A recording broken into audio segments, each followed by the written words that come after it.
Bismillahirrahmanirrahim. Assalamualaikum warahmatullahi wabarakatuh. Kembali lagi di channel Jurnal Horor. Masih bersama saya Mas Roms. Sebelum mulai membacakan ceritanya, untuk teman-teman yang menonton channel ini dan belum subscribe, jangan lupa untuk subscribe terlebih dahulu agar channel ini bisa lebih berkembang dan kami lebih bersemangat lagi untuk membuat konten dan cerita-cerita lainnya yang lebih menarik lagi di channel ini. Dan untuk teman-teman yang telah mendukung kami selama ini, kami ucapkan terima kasih sebanyak-banyaknya. Semoga kebaikan teman-teman dibalas berkali lipat oleh Allah Subhanahu wa Ta'ala. Langsung saja kita mulai ceritanya. Untuk cerita kali ini berjudul Raja Sinun. Sore itu mendung, langit sudah gelap. Angin bertiup dingin membuat siapapun orang yang merasakannya pasti menjadi risau. Hal itu yang dirasakan oleh Septi, gadis yang baru saja merasakan manisnya lulus dari sekolah SMA. Masih muda namun keadaan memaksa dirinya untuk menjadi kuat. Septi sedang berdiri di depan sebuah rumah kontrakan tua yang tidak terlalu besar, namun dibanderol dengan harga yang murah. Awalnya Septi ragu. Di dalam hatinya tentu saja ada kecurigaan. Rumah seperti ini seharusnya tidak dihargai semurah itu kalau tidak menyimpan sesuatu. Tapi peduli setan, uang tabungan sisa pensiunan dari almarhum bapaknya harus dia manfaatkan sebaik mungkin. Maka dengan perasaan nekat dia mengambil kunci dari kantung raknya. Niatnya hari ini hanya untuk melihat-lihat sebelum membawa anggota keluarganya yang lain. Septi tidak sendirian, ditemani oleh Pras pacarnya dan Bu Salikun, pemilik rumah kontrakan. Bersama-sama mereka membuka pintu rumah berwarna kecoklatan yang dibuat dengan ukiran-ukiran seperti pintu-pintu rumah lama. Begitu mereka masuk, aroma apek dari debu seketika tercium. Septi tidak mempermasalahkan hal itu, tapi Bu Salikun nampaknya tidak enak. Jadi, dia hanya bisa tersenyum canggung sambil berkata, kalau penghuni sebelumnya adalah keluarga yang sedikit kemper atau jorok.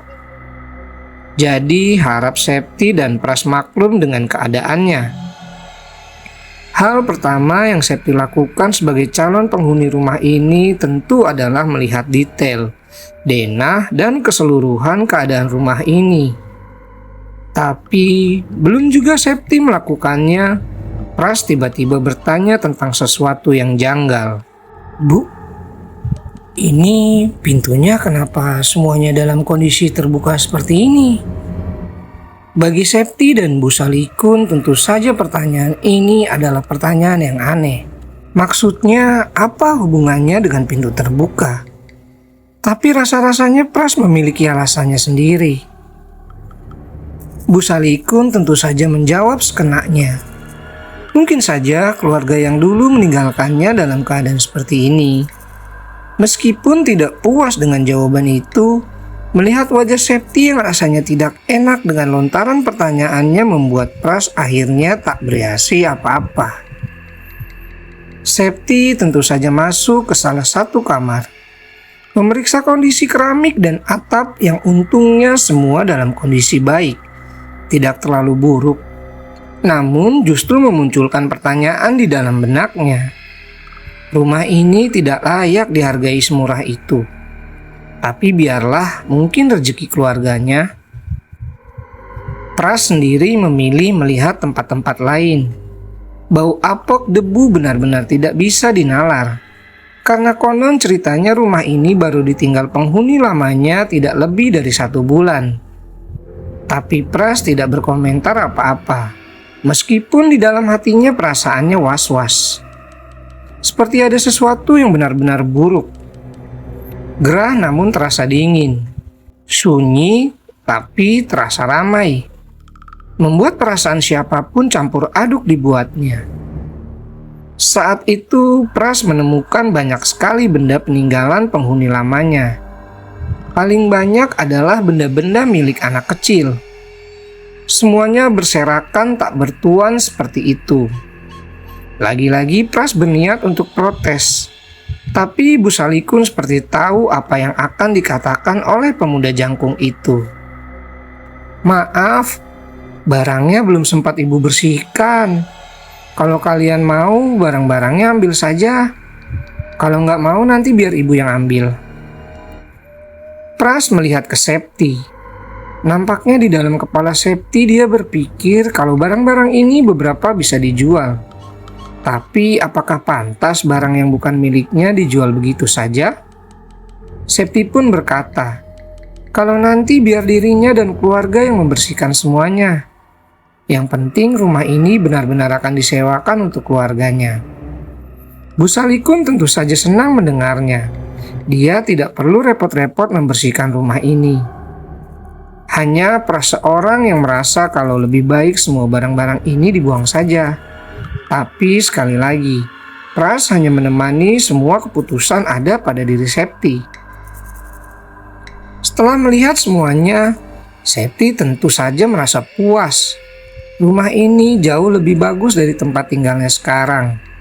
Ibu dan kedua adiknya akan merasa senang tinggal di rumah ini. Sore itu mereka berpamitan pergi. Di perjalanan pulang, Septi dan Pras sempat mampir di warung. Di sana Pras kemudian mengatakan apa yang selama ini mengganjal di dalam hatinya. Tentu saja semuanya tentang rumah itu. Dia berkata kalau rumah itu memiliki sesuatu yang tidak menyenangkan, seperti pintu yang terbuka itu. Septi tentu penasaran, apa maksud pertanyaan Pras tadi. Pras menceritakan kalau orang Jawa itu tidak boleh membiarkan pintu dalam kondisi terbuka, apapun yang terjadi. Dan lagi pintu-pintu yang dibuat dari kayu jati dengan engkel yang masih baik biasanya akan tertutup dengan sendirinya. Jika posisi pintu bisa terbuka seperti itu, apalagi kalau semua tempat yang berpintu dalam posisi terbuka seperti itu, bukankah hal ini tidak bisa diterima oleh nalar? Karena pada dasarnya, di rumah manapun, manusia tidak pernah tinggal sendirian. Yang membedakannya adalah seberapa agresif penghuni rumah tersebut. Septi sebenarnya baru saja menyadari kalau apa yang dikatakan oleh Pras semuanya terdengar masuk akal. Bahkan dia sebenarnya sempat merinding di beberapa tempat, terutama ruangan di tengah yang entah kenapa lebih gelap dari ruangan-ruangan lain. Tapi apa masuk akal kalau hanya karena perkara gaib dia dan keluarganya gagal tinggal di tempat yang lebih layak? Tapi kemudian Pras meralat kalau dirinya tidak sepenuhnya melarang Septi untuk tinggal di sana. Hanya memperingatkan, karena bagaimanapun juga dia hanya khawatir dengan nasib Septi dan yang lain. Lagi pula keputusan tetap ada di tangan pacarnya ini. Hari itu juga Septi memutuskan untuk tetap tinggal di rumah itu. Dalam hatinya dia masih percaya kalau kehadiran keluarganya mungkin bisa membuat rumah itu menjadi lebih hangat. Pras kemudian tidak berkomentar lagi. Setelah semua perjanjian disepakati antara Septi dan pemilik rumah, keluarganya resmi menempati rumah itu. Dan syukurlah tidak ada kejadian-kejadian yang aneh selama mereka tinggal di dalam rumah itu. Septi sendiri tak merasakan ketakutan apapun, kecuali pada satu ruangan kecil. Entah kenapa ruangan itu memiliki suasana yang sama sekali tidak mengenakan. Tidak hanya itu saja, lampu yang Septi pasang terkadang mati dengan sendirinya. Masalah ini pernah dibicarakan oleh ibunya yang kemudian memberi jalan keluar untuk dijadikan musola kecil di rumah ini. Semuanya aman terkendali. Bahkan kedua adiknya yang masih berusia 14 dan 8 tahun nampak bahagia tinggal di sana. Sampai pada suatu hari, di tengah-tengah hujan yang deras diikuti halilintar yang menyambar, Septi yang kebetulan kamarnya tepat di samping ruang tamu mendengar suara ketukan. Suara ketukannya berasal dari pintu. Septi yang sedang duduk membaca buku tentu akhirnya terbangun dari tempatnya. Dia mendengarkan sekali lagi, dan suara itu memang berasal dari sana. Maka ia sempatkan untuk melihat dari jendela kamarnya. Dan di sana dia melihat seseorang. Seseorang yang mengenakan jas hujan berwarna hijau muda sedang berdiri tepat di pintu rumah. Mengetuk-ngetuk pintunya dengan sabar, sambil gesturnya yang menunjukkan kalau dia sedang kedinginan. Septi yang tidak mengetahui siapa orang itu tentu saja merasa takut. Tapi tak beberapa lama, pintu tiba-tiba terbuka. Ternyata ibunya lah yang membukakan pintu untuk menemui tamu yang sedang berkunjung ke rumahnya ini. Karena penasaran, Septi melangkah keluar dari dalam kamarnya untuk melihat siapa identitas tamu yang datang ke rumahnya ini.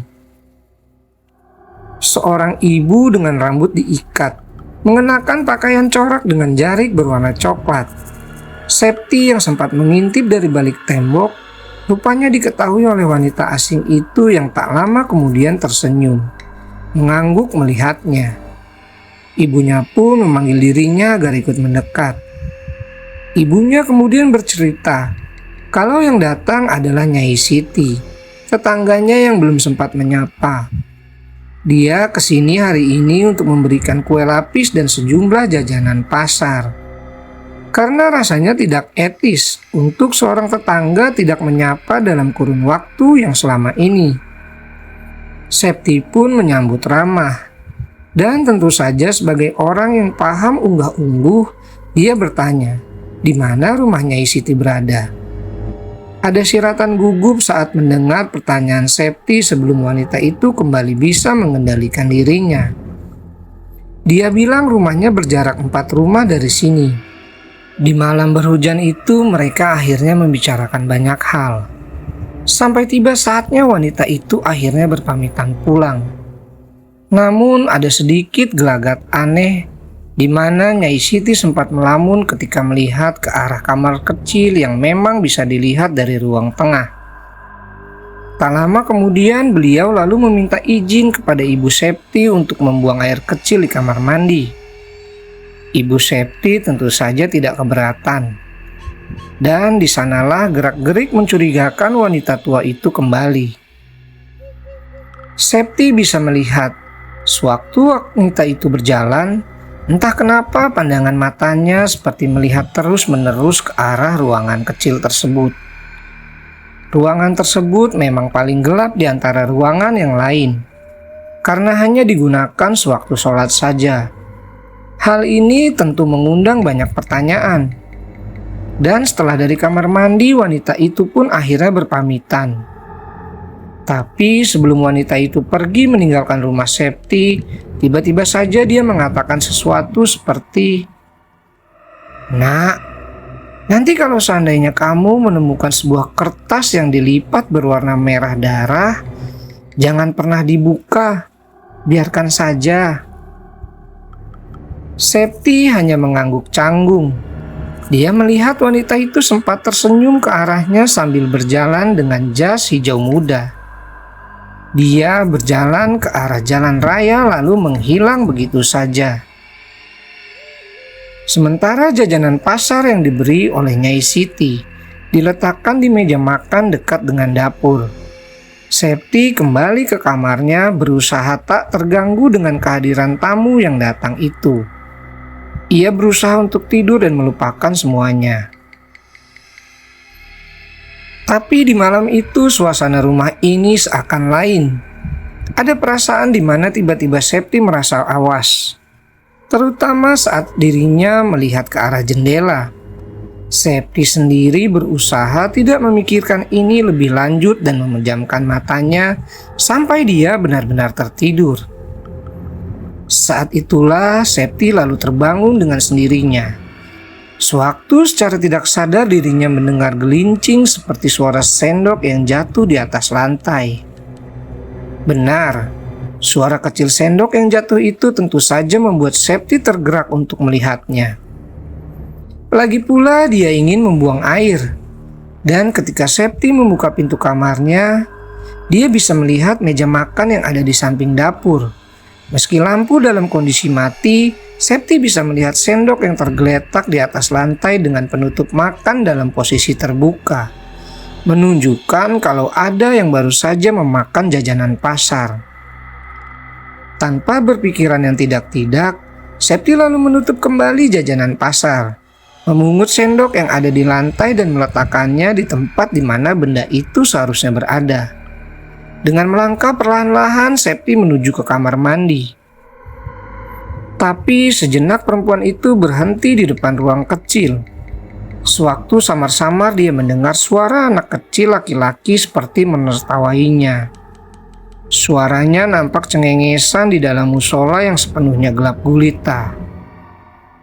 Dan itu Septi mengerti. Dio, adiknya mungkin yang melakukan hal itu. Tentu saja Septi memanggil namanya pelan, sambil mengingatkan anak itu untuk tidak melakukan ini. Dio, kalau lapar nggak perlu sembunyi-sembunyi begini, tinggal ambil saja ya. Septi pun mendekat. Ruangan itu berpintu dengan kaca krepyak berwarna hitam yang memungkinkan dari dalam untuk bisa melihat ke tempat Septi sedang mendekat.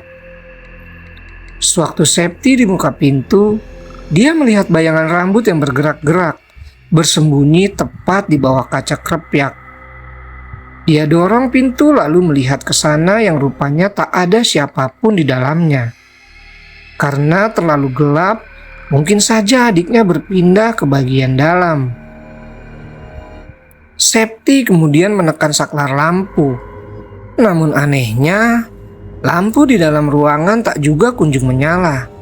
Sementara suara cengengesan terdengar semakin intens yang membuat Septi mulai merasa marah karena seperti dipermainkan oleh adiknya sendiri. Dio, keluar. Tapi perintah Septi tak juga digubris. Sampai sekilas lampu menyala dan Septi melihat anak kecil sepantaran Dio sedang menekuk lutut menyembunyikan wajahnya. Septi sempat terhenyak sebelum dia berkata lagi dengan suara yang semakin keras. Kamu kira pantas buat mainan kakaknya seperti ini? Dan entah bagaimana caranya lampu akhirnya menyala. Tapi sayangnya, bocah yang dia cari tidak ada di sana. Hanya bentangan sajadah tempat Septi melihat lantai kosong yang sebelumnya dia lihat dengan mata kepala sendiri, tempat anak kecil sedang meringkuk sendirian. Septi tentu saja terdiam sejenak, bingung dengan apa yang terjadi. Septi mematikan lampu dan berniat untuk pergi. Sewaktu bagian celana kainnya tiba-tiba dicengkram oleh tangan kecil yang tentu saja membuat tubuhnya tersentak hebat. Tangan Septi yang masih tergantung di depan saklar berniat untuk menekannya, sebelum suara tertawa cengengesan itu kembali. Septi berhenti sebentar, ia beristighfar. Namun cengkraman itu tak kunjung dilepaskan. Malah siapapun yang ada di belakangnya berkata dalam suara anak-anak yang sangat jelas. Jangan dihidupkan ya kak, wajahku jelek sekali. Kamu gak akan kuat kalau melihatku. Septi tak menjawab. Dia masih berdiri dengan perasaan ngeri. Karena dia yakin kalau yang berdiri di belakangnya sudah tentu bukan adiknya. Maka Septi menjauhkan tangannya dari saklar, dan siapapun itu sudah melepaskannya. Septi lalu berjalan, perlahan-lahan menjauh. Dia sempat akan menoleh, namun belum dia lakukan karena terdengar teriakan yang membuat Septi tersentak lari. Jangan! Sejak kejadian malam itu, Septi kemudian terbayang-bayang wujud seorang anak kecil yang sedang berdiri di dalam ruangan. Tak hanya itu saja, setiap kali Septi berjalan melewati ruang musola, kadang dia merasa seperti sedang diawasi. Bahkan ketika malam, setiap kali Septi mau keluar untuk sekedar mengambil air, Septi merasa kalau ada sepasang mata yang sedang mengamatinya dari sudut gelap ruangan tersebut. Jarak antara pintu kamar dan ruang musola sendiri hanya terpaut 4-5 langkah saja. Hal itulah yang membuat Septi akhirnya selalu mengurungkan niat setiap kali dia mau berjalan keluar, bahkan ke kamar mandi sekalipun. Septi biasanya menunda-nunda, tidak akan keluar kalau tidak terlalu mengganggu kerja tubuhnya. Sayangnya, kejadian yang dialami oleh Septi tak pernah dia ceritakan kepada ibunya. Dia takut kalau apa yang pernah dia alami ini akan merubah suasana rumah ini yang sebelumnya sudah terasa hangat menjadi dingin. Septi lebih suka menyimpan semua masalahnya sendiri.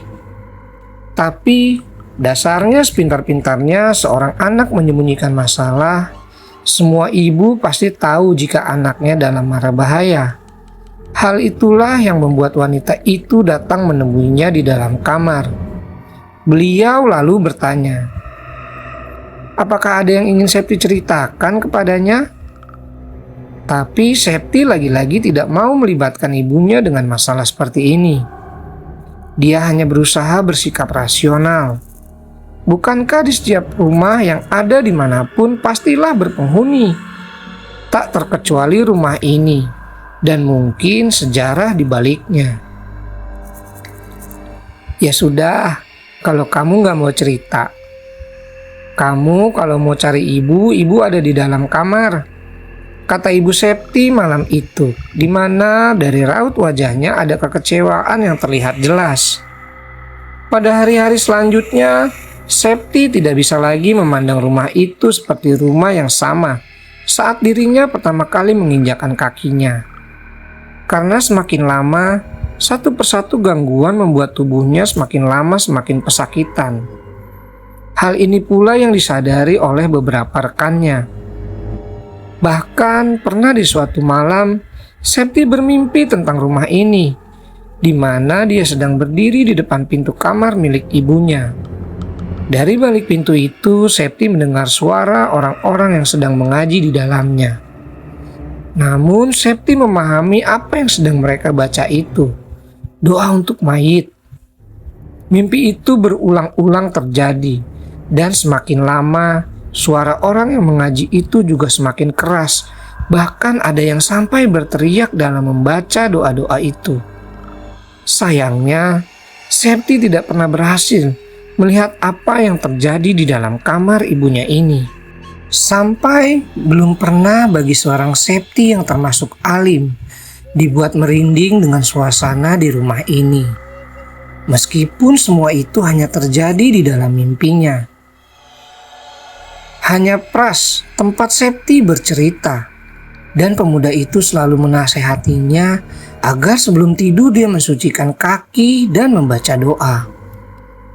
Tapi sayangnya, mimpi itu masih seringkali hinggap dan seolah-olah mengantuinya. 3 mimpi yang sama bagi orang Jawa berarti pengingat. 5 mimpi yang sama berarti peringatan. Tapi jika seseorang mengalami 7 mimpi yang sama, petaka sedang sambang di dalam rumah ini. Pada malam yang entah keberapa, Septi masih berdiri di tempat yang sama, di depan pintu kamar ibu, di mana di dalamnya masih terdengar suara orang-orang yang masih mengaji. Tapi mimpi yang ini nampak berbeda, karena tak lama setelahnya derit suara pintu terbuka terlihat di depan Septi. Dan disinilah Septi bisa melihat ruang kamar ibu. Tapi ketika Septi berjalan masuk, tak ditemui satu orang pun yang sedang mengaji di dalamnya. Hanya ruangan kosong tanpa ada siapapun di dalamnya. Lalu, suara siapa yang Septi dengar tadi?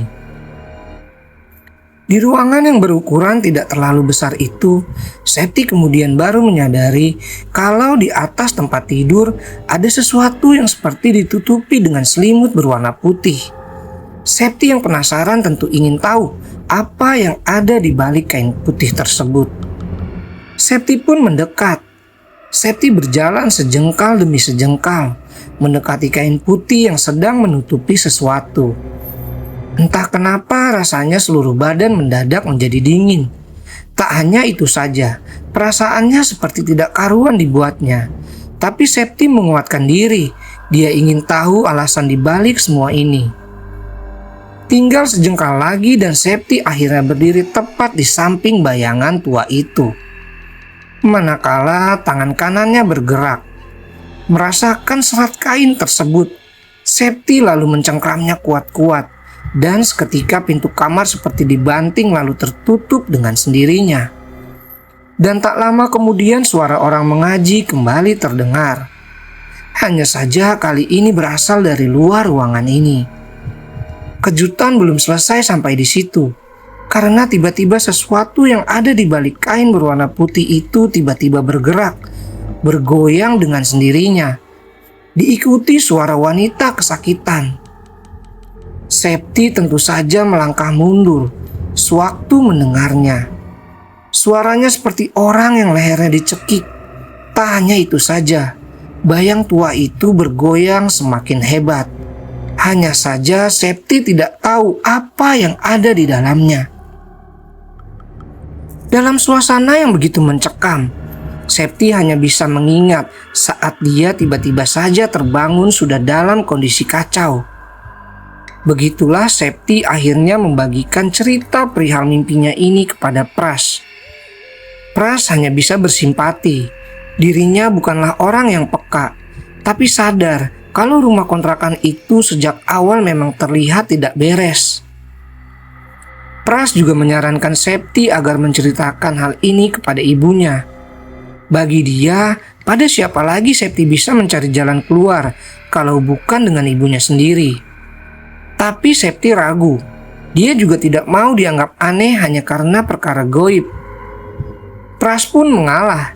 Sejak saat itu, setiap kali Septi mau masuk ke dalam kamar, dia selalu berhenti melihat ke angin-angin yang ada di atas pintu kamar ibunya. Septi baru saja menyadari kalau sejak awal dia belum pernah masuk ke dalam kamar ibunya kecuali dalam mimpi tersebut. Selama ini Septi sebagai anak pertama memang membutuhkan space untuk sendiri. Itulah sebabnya kedua adiknya mengalah dan tidur bersama dengan ibunya di satu kamar yang sama.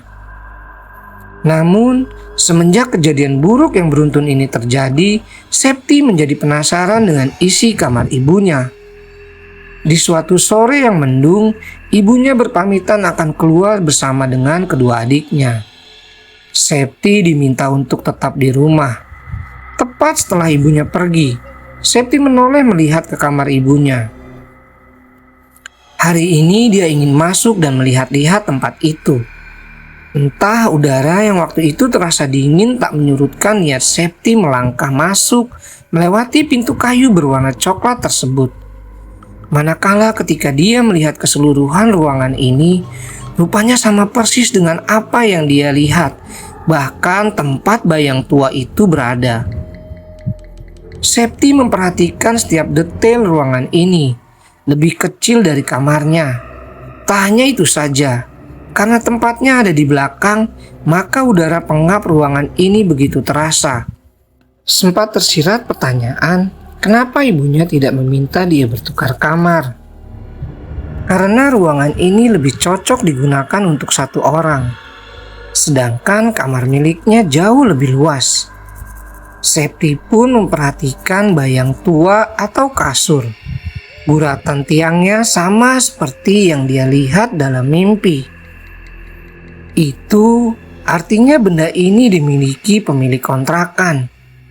Namun, apa yang ada di balik kain putih itu, Septi tidak mengerti. Bayang tua itu kini diisi kasur yang dibalut sprei bermotif bunga. Dan dari penglihatan Septi tidak ada yang janggal dengan ruangan ini. Selain lebih pengap dan lebih sunyi karena jauh dari jalan utama, Septi pun berniat pergi. Karena bagaimanapun ruangan ini membuatnya tidak nyaman. Namun sebelum Septi melangkah keluar dari dalam ruangan itu, tiba-tiba dia berhenti lalu menoleh ke guratan tiang ranjang sekali lagi.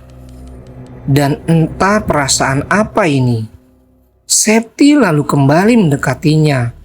Setelah melihat tiang kayu penyangga bayang itu sekali lagi, Septi lalu menunduk. Dia mencoba melihat apa yang ada di bagian bawah bayang tua tersebut. Namun, Septi tidak bisa melihatnya dengan jelas karena ruangan itu lebih temaram. Septi pun memutuskan untuk tidur tengkurap lalu merangkak masuk ke kolong bayang tua tersebut. Untungnya dia bisa melakukannya. Tak lama kemudian, Septi menemukan sebuah kain berwarna putih yang disumpal di sela-sela bambu bayang bagian bawah. Dengan posisi yang serba sulit itu, Septi mengganti posisinya kini dengan tidur telentang. Ia kemudian merobek kain putih itu yang seperti mengganggu sela-sela bayang.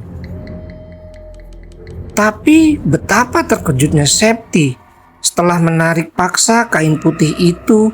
Dia menemukan sebuah kertas berwarna merah muda dengan coretan-coretan tinta merah tua. Coretan itu membentuk aksara Jawi atau orang biasa melihatnya seperti bahasa Arab.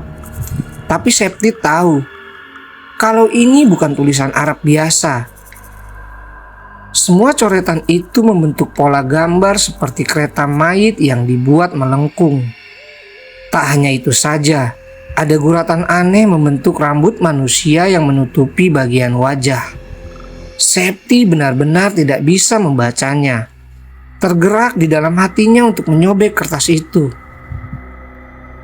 Sebelumnya, dari sebuah pintu kamar yang terbuka, Septi mendengar suara anak kecil yang tertawa diikuti telapak kaki yang terlihat berlari menjauh. Septi yang melihatnya awalnya berpikir itu adiknya. Tapi setelah dia memanggil-manggilnya, suara tawa itu menghilang lalu lenyap. "Dek," panggil Septi lagi. Hening, tak ada suara apapun. Septi kemudian kembali melihat kertas berwarna merah itu sekali lagi. Dengan perasaan yang bercampur aduk, akhirnya dia merobeknya. Setelah itu, Septi merangkak keluar dari bawah kolong ranjang. Sewaktu Septi akhirnya berhasil keluar dengan susah payah, pandangan matanya yang pertama melihat ke atas langit-langit kamar. Dengan keringat dingin, tiba-tiba Septi dikejutkan dengan kemunculan kepala wanita tua, seperti nenek-nenek berambut panjang keriting menyeringai kepadanya. Sosok wanita tua yang Septi lihat ini seperti wanita tua biasa pada umumnya. Kecuali matanya yang melotot melihat ke arah Septi dengan senyuman yang terbuka memamerkan bagian-bagian hitam giginya. Septi yang melihat wajah mengerikan itu lalu melesat masuk kembali ke kolong ranjang. Septi tidak tahu siapa wanita tua itu. Dia juga tidak mendengar seseorang masuk ke dalam rumahnya, apalagi ke kamar ibunya. Tapi jika ada orang yang berani melakukan itu, pastilah orang Sinting yang entah apa tujuannya masuk ke rumah ini. Septi bersembunyi, tubuhnya gemetar hebat. Dia hanya berharap wanita tua itu pergi, karena satu-satunya jalan bagi Septi untuk keluar dari keadaan ini adalah dengan merangkak dari kolong ranjang, lalu berlari secepat mungkin keluar dari rumah ini. Masalahnya adalah bagaimana kalau wanita Sinting yang Septi lihat menangkapnya. Sementara ketika Septi sedang bersembunyi ini, tak ada pergerakan wanita tua itu mencari atau mengejar-ngejar dirinya. Namun Septi bisa mendengar dengan sangat jelas kalau wanita tua itu sedang berkidung sambil membuat suara yang tidak jelas runtutannya, seperti suara benda bergesek. Anehnya, rasa-rasanya Septi pernah mendengar suara itu. Tapi di mana? Saat gadis itu masih terjebak di bagian kolong ranjang, saat itu juga dia kemudian menyadari kalau suara gesekan itu seperti rambut yang digaruk-garuk saat seseorang mencari kutu. Septi merangkak keluar. Di atas lantai keramik yang dingin, Septi merangkak menyusuri sejauh yang dia bisa untuk menuju ke arah pintu. Tapi suara gesekan terdengar semakin keras. Septi berhenti sejenak, lalu menyempatkan diri untuk menoleh melihat ke arah ranjang milik ibunya, di mana dia menemukan wanita itu sedang dalam kondisi berbaring sambil menggaruk-garuk rambut gimbalnya. Dan tak lama kemudian, dari bola matanya yang sehitam tinta, Septi melihat wanita itu tertawa kecil. Suaranya seperti mengikik, dan warna hitam yang ada pada giginya rupanya tak lain adalah darah yang sudah kering. Septi seketika berlari keluar dari dalam rumah. Tapi seperti kebetulan, Septi melihat ibu dan kedua adiknya baru saja pulang. Dan sewaktu mereka menemukan Septi dalam kondisi wajah yang panik, ibunya bertanya, "Ada apa?"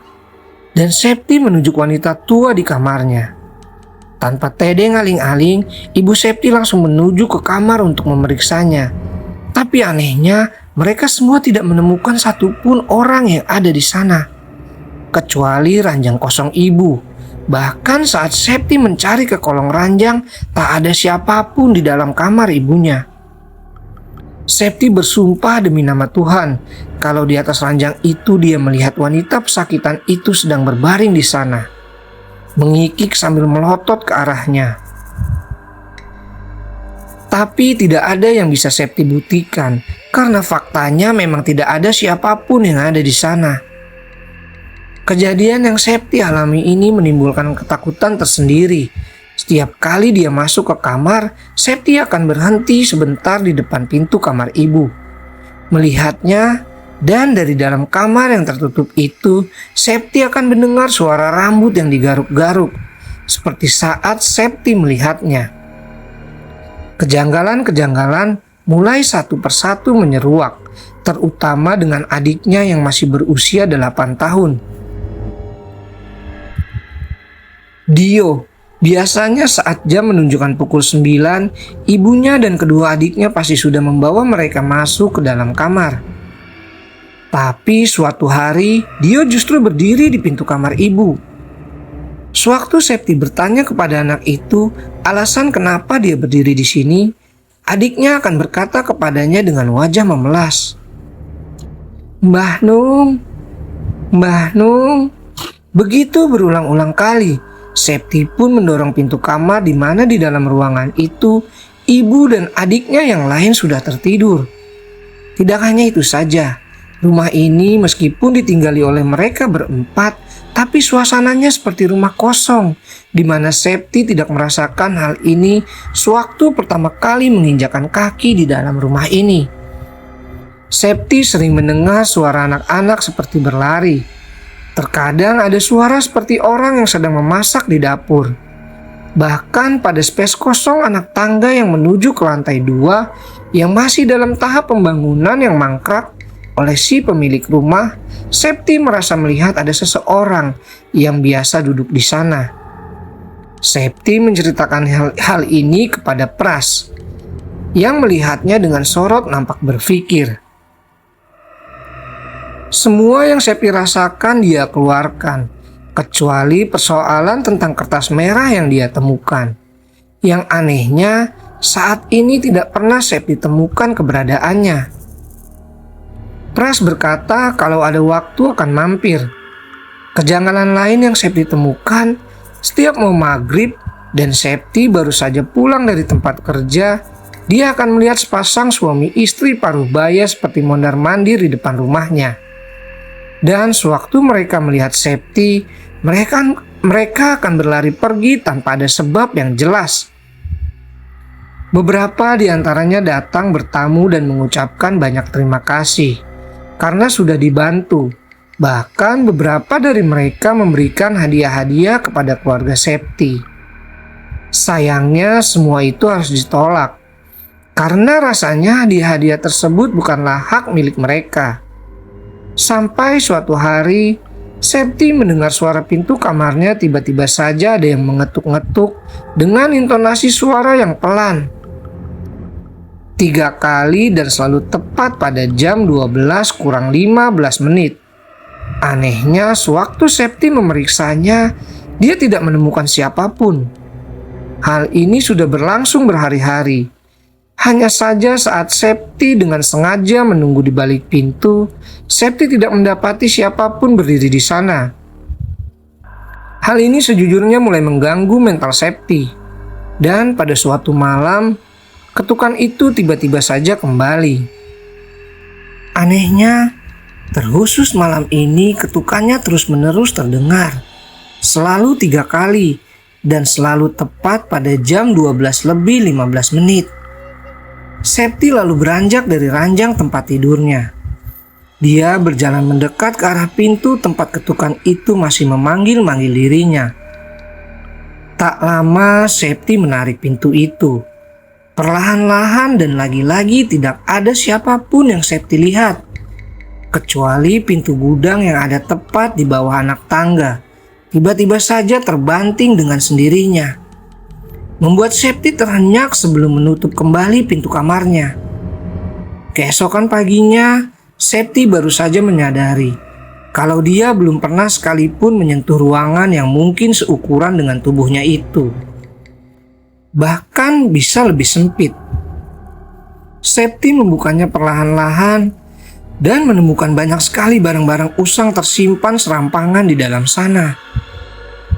Kaleng biskuit sampai perentelan sepeda lengkap carut-marut dimasukkan dengan paksa. Septi kemudian membongkarnya satu persatu. Dari apa yang dia lihat, kemungkinan barang-barang ini milik penghuni sebelumnya.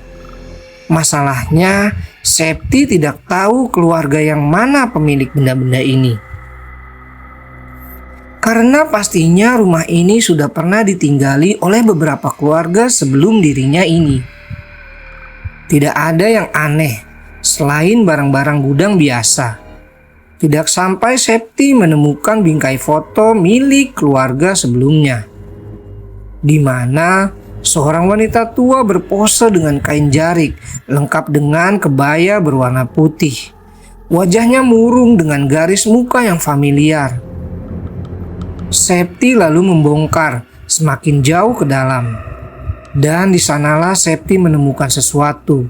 Seperti peti kayu seukuran meja persegi, di mana saat benda itu dibuka, Septi mendapati tumpukan kertas lipat. Septi kemudian menarik paksa peti persegi itu dengan susah payah. Merasa janggal dengan peti-peti kayu itu, Septi lalu mengambil satu kertas dari ratusan atau ribuan yang dimasukkan ke dalamnya. Dan sewaktu Septi memeriksanya, dia menemukan kertas yang sama persis dengan kertas berwarna merah yang pernah dia temukan. Hanya saja di lipatan kertas-kertas itu, Septi menemukan potongan rambut yang aneh di dalam kertas-kertas itu. Bahkan di antaranya ada bagian-bagian tubuh lain seperti gigi manusia. Semuanya ada di dalam lipatan kertas mengerikan itu. Detik itu juga Septi menghubungi Pras dan laki-laki itu berkata akan segera datang. Septi baru tahu kalau kertas-kertas itu ditulis dengan sesuatu seperti bahasa Arab, hanya saja berbeda. Orang menyebutnya raja, dan tidak ada yang tahu tujuan dibuatnya raja selain si pembuatnya. Di siang bolong itu, Septi kemudian menyadari sesuatu. Apakah mungkin kalau keluarga sebelumnya adalah pembuat raja-raja ini? Lalu, apa arti dari potongan rambut-rambut dan gigi yang ada di dalamnya? Pras baru tiba saat sore hari. Dia kemudian melihat satu persatu benda tersebut. Tidak salah lagi, Pras juga mengatakan hal yang sama. Dia kemudian menyarankan agar Septi menyimpannya lebih dahulu. Tidak ada yang tahu efek dari benda itu.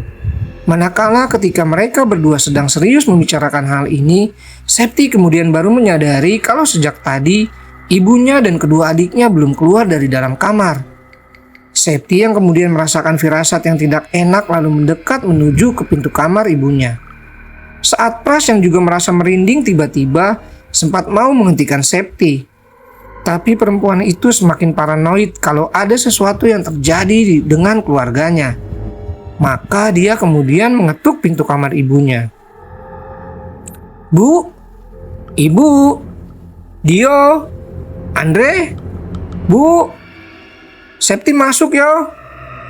Dan ketika Septi mendorong pintu kamar tersebut, dia menemukan ibunya sedang tidur mendekap kedua adiknya dalam posisi yang ganjil.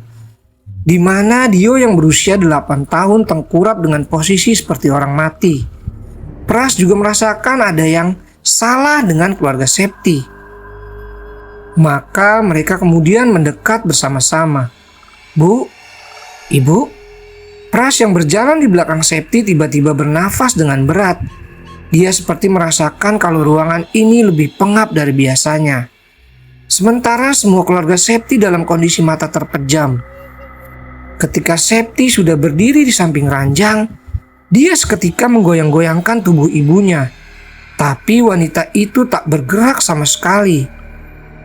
Bingung dengan apa yang terjadi, Septi melihat Pras yang juga kebingungan dengan apa yang sebenarnya terjadi dengan mereka.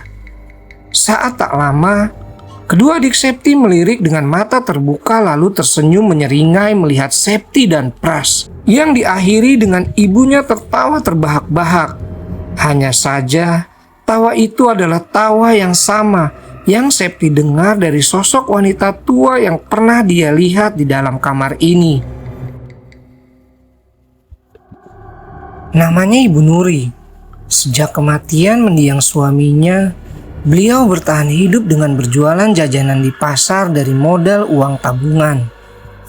Untungnya, Septi lulus sekolah tepat waktu, sehingga Bu Nuri hanya perlu memikirkan biaya pendidikan dua putranya lagi. Dan lagi dia dibantu oleh Septi. Sejak pertama kali Bu Nuri diberitahu oleh Septi perihal rumah yang akan mereka kontrak ini berharga jauh lebih murah, Bu Nuri sempat ragu. Sebagai orang yang sudah merasakan pahit manis kehidupan, harga di bawah standar patut dicurigai. Namun, melihat keadaan keuangan yang tidak terlalu baik, Bu Nuri akhirnya setuju. Yang terpenting bagi dirinya sekarang adalah anak-anaknya memiliki tempat bernaung yang layak. Tapi Bu Nuri tidak akan melupakan pengalaman pertama saat beliau menginjakkan kaki pertama kali di rumah kontrakan ini. Waktu itu azan maghrib berkumandang. Kedua putranya ada di ruang tengah bersama dengan putrinya. Ya, Septi biasa mengajari kedua adik-adiknya di sela-sela kepulangannya selepas kerja. Bu Nuri berada di kamar sendirian. Beliau sedang sibuk melipat baju. Saat tiba-tiba ada almari tua yang ada di sudut ruangan, Bu Nuri melihat sebelah pintunya bergerak-gerak sendiri, membuka dan menutup sendirian. Bu Nuri yang merasakan keanehan itu kemudian datang mendekat untuk memeriksanya. Beliau takut kalau ada tikus di dalamnya. Tapi anehnya, suasana di dalam kamar mendadak tidak enak. Bu Nuri merasa kalau keputusan untuk memeriksa bagian dalam almari adalah keputusan yang salah. Tapi Bu Nuri sudah menjajakan kaki di lantai. Rasanya kepalang tanggung kalau dia urungkan. Berbekal niat, Bu Nuri mendekat. Sampai di dekat almari tua itu, Bu Nuri mendengar seperti ada suara yang menghela hembusan nafas. Suaranya menyerupai suara anak kecil. Bu Nuri berpikir kalau mungkin saja itu Dio anaknya. Sehingga cepat-cepat Bu Nuri memeriksanya. Dan di sanalah Bu Nuri untuk pertama kali melihat seorang anak kecil yang kesemua kulitnya putih seperti tepung. Posisi anak itu meringkuk tepat di bagian bawah almari terhalang baju-baju yang digantung. Bu Nuri awalnya hanya bisa mematung sewaktu melihatnya. Namun semakin lama beliau penasaran. Ditepuklah pundak bocah itu. Dan sewaktu bocah itu mengangkat wajahnya, barulah Bu Nuri tahu wajahnya tak memiliki kulit pelapis selain bagian daging dalam yang berlumuran darah. Tapi bola matanya masih utuh dengan menunjukkan bagian-bagian potongan giginya yang masih terpasang di tempatnya. Sejak saat itu, Bu Nuri merasakan aktivitas-aktivitas janggal yang ada di rumah ini. Tapi Bu Nuri tidak pernah sekalipun menceritakan hal ini kepada siapapun, terutama kepada Septi putrinya sendiri. Pernah suatu kejadian, pada tengah malam Bu Nuri merasakan punggungnya ada yang menepuk-nepuk bagian pundaknya. Sewaktu Bu Nuri menoleh, dia melihat putranya yang paling kecil, Dio, menatap dirinya dengan ekspresi ganjil. Saat Bu Nuri bertanya kenapa Dio menepuknya, bocah itu menjawab kalau dia mau diantar ke kamar mandi untuk buang air kecil. Maka diantarlah bocah itu ke kamar mandi. Selepas dari kamar mandi, Dio kemudian menunjukkan sifat yang aneh, di mana bocah itu tidak mau kembali ke ranjang dan memilih berdiri di samping jendela kamar. Bu Nuri kemudian memanggil nama Dio agar segera kembali ke tempat tidur. Tapi bocah itu masih saja berdiri di sana.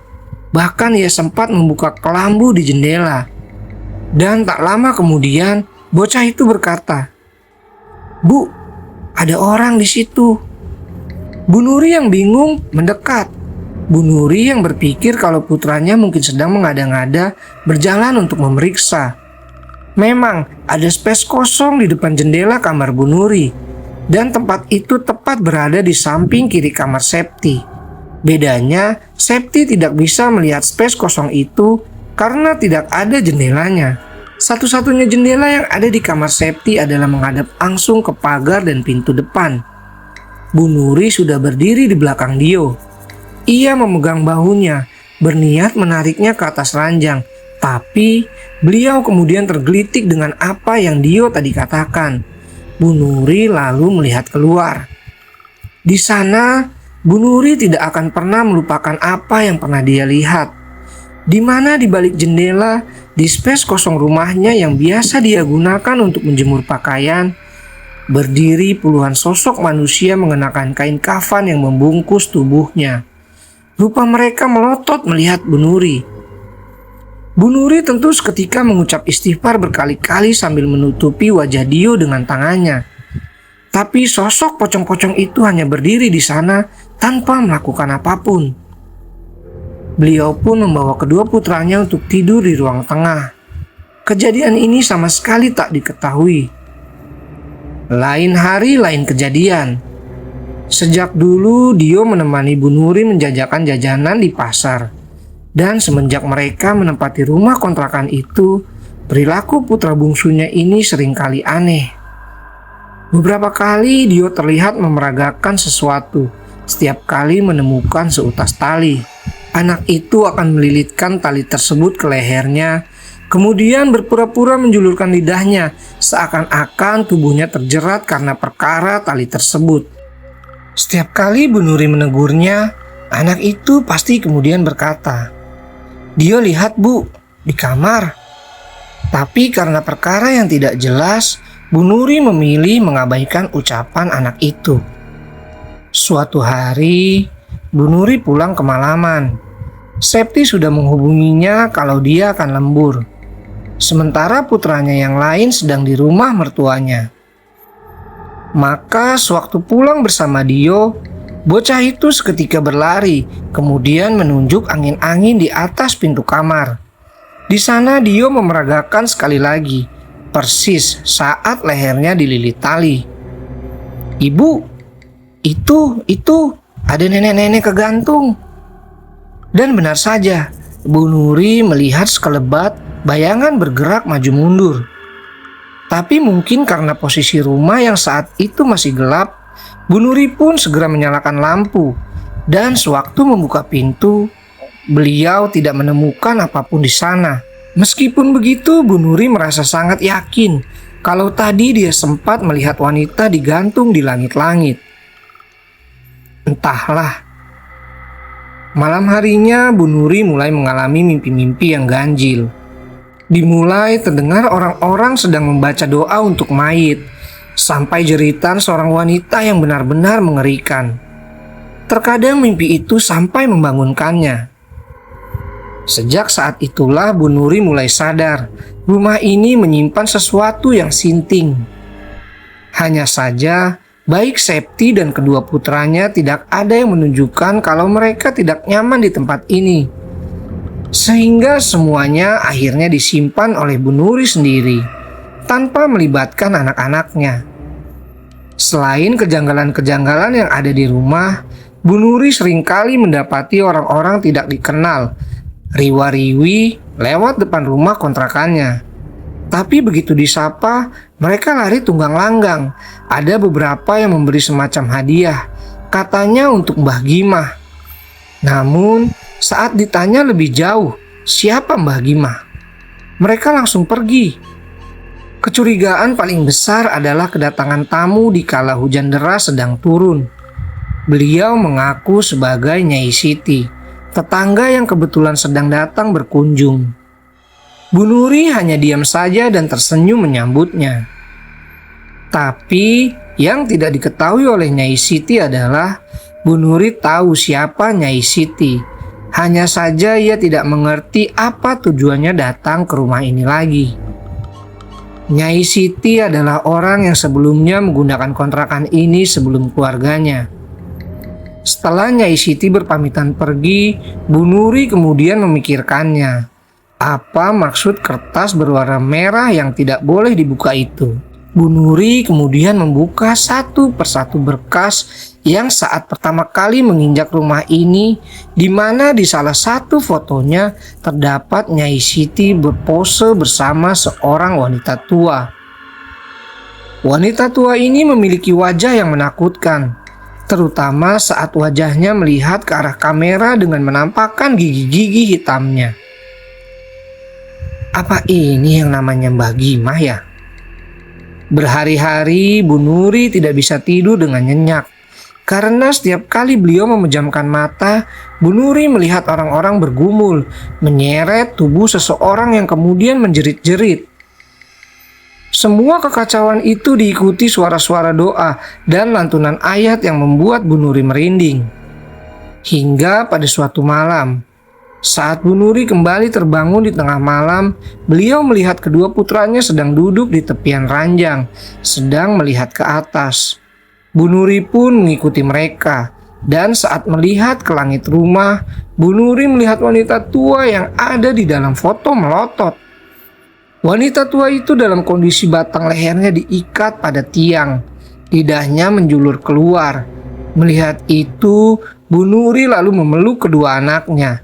Beliau menutup mata dan telinga mereka sambil membaca doa yang bahkan belum pernah seumur hidup Bu Nuri panjatkan. Tak lama, kaca jendela pecah. Keesokan harinya Bu Nuri berkata kepada Septi kalau dia bersama dengan kedua adik-adiknya akan pergi ke rumah mertuanya. Septi awalnya curiga, tapi Bu Nuri meyakinkan kepada putrinya kalau neneknya sedang merindukan cucu-cucunya ini. Terkecuali Septi yang sudah tumbuh dewasa. Tapi yang sebenarnya terjadi, Bu Nuri sedang menuju ke tempat lain. Dio dan Andre sebenarnya terus-menerus bertanya, kemana mereka akan pergi. Tapi Bu Nuri hanya diam saja. Dia lebih memikirkan nasib buruk yang sedang menimpa keluarganya. Dia merasakan sesuatu yang buruk di rumah itu. Sampailah mereka di sebuah rumah sederhana di samping jalan. Rumah itu milik seorang pemilik pesantren, teman almarhum suaminya. Anehnya, entah kebetulan atau bagaimana, pria yang biasa dipanggil Pak Haji ini jarang sekali berada di rumah. Tapi pada hari itu beliau sedang duduk-duduk santai di teras rumah. Bu Nuri segera mendekat dan langsung disambut hangat. Hal pertama yang dikatakan oleh Pak Haji adalah, hari ini burung saya tidak berhenti bersuara, jadi saya duduk di sini mengawasinya. Tidak saya duga rupanya itu pertanda kalau saya kedatangan tamu dari orang yang saya hormati. Silahkan Bu, ada perlu apa? Anda bertamu di rumah saya. Bu Nuri kemudian menceritakan semuanya satu persatu. Dan Pak Haji nampak mendengarkannya dengan serius cerita Bu Nuri. Ada sesuatu yang rupanya juga beliau rasakan. Setelah mendengar semua ceritanya, Pak Haji kemudian memberi nasihat. Mulai nanti malam, Bu Nuri sholatnya di kamar saja ya. Lalu begini, saya baru bisa berkunjung mungkin 4 hari lagi, karena besok saya harus keluar kota. Jangan takut pada makhluk apapun ya Bu. Nggak ada yang lebih sempurna dari kita, manusia. Tapi Bu, kalau boleh saya minta tolong, bisa bawakan ini ke rumah Ibu. Pak Haji kemudian masuk ke rumah. Tak lama beliau keluar dengan sebutir telur. Letakkan ini di dalam lemari nggih Bu. Besok paginya telurnya dipecahin di depan jendela kamar. Bu Nuri lantas bertanya, apa tujuan telur ini? Pak Haji kemudian berkata, kalau telur itu dipecah setelah semalam di dalam lemari dan di dalamnya normal, artinya Bu Nuri hanya paranoid saja. Tapi kalau isi di dalam telur berubah menjadi busuk, artinya Bu Nuri sedang diganggu. Urusan diganggu bisa dari segala penjuru. Ada orang yang gak suka, atau memang ini murni dari perkara gaib yang kebetulan bersinggungan dengan keluarga Ibu. Bu Nuri yang kemudian pamit, ia tak lupa meminta doa yang tentu saja pasti Pak Haji panjatkan untuk keluarga sahabatnya ini. Maka pulanglah Bu Nuri. Kemudian saat pulang, sekelebat Bu Nuri melihat ada sosok yang baru masuk ke dalam kamarnya. Cepat-cepat Bu Nuri berjalan mendekat, tapi kejanggalan tiba-tiba terjadi. Untuk pertama kalinya, Dio yang biasa berlari masuk ke kamar mendadak diam, wajahnya pucat. Bu, jangan, ada Simbah. Dio memperagakan lehernya terlilit tali, tapi Bu Nuri tetap berjalan mendekat. Ia ingin memeriksanya. Tepat ketika pintu kamar terbuka, Bu Nuri tidak melihat siapapun kecuali bayangan seseorang bersembunyi di bawah ranjang. Dengan jantung berdegup kencang, Bu Nuri lalu menunduk, melihat kolong ranjang. Anehnya, Bu Nuri tidak menemukan siapapun. Bu Nuri pun berdiri lalu menjalankan tugas yang diberi oleh Pak Haji. Dia letakkan telur di atas tumpukan baju.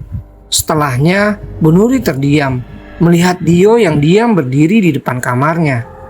Bocah itu selalu menolak masuk ke kamar, sampai akhirnya Dio memilih tidur bersama kakaknya Septi.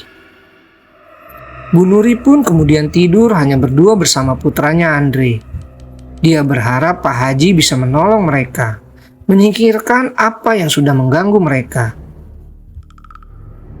Sewaktu Bu Nuri tidur untuk pertama kalinya, dia memimpikan sesuatu yang berbeda, di mana kali ini tidak ada jeritan apapun yang biasa dia dengar. Hanya pemandangan kamarnya saja, di mana saat Bu Nuri berjalan mendekat, dia melihat kalau di atas ranjangnya ada wanita tua sedang tidur. Bu Nuri terus mendekat. Ketika jarak mereka terpaut 1 jengkal, wanita tua itu berbalik. Hanya saja badannya tak bergerak sedikit pun dari tempatnya, terkecuali kepalanya yang menoleh dengan leher seperti patah, di mana wanita tua itu melihat kepalanya berputar 180 derajat. Bu Nuri lalu menjerit sekeras-kerasnya. Dia benar-benar bisa gila. Wanita yang baru saja dia lihat adalah wanita yang sama yang ada di dalam foto bersama dengan Nyai Siti, Mbah Gimah. Bu Nuri lalu tersadar, hari sudah siang, maka ia mau memeriksa telur pemberian Pak Haji. Saat beliau membuka almari, Bu Nuri dibuat terdiam sewaktu beliau melihat telur itu sudah dalam kondisi pecah. Hanya saja dari bekas telur yang sudah pecah itu terdapat bekas pecahan darah berwarna merah kehitam-hitaman. Seketika Bu Nuri sadar, rumah ini benar-benar menolak mereka. Cerita bersambung.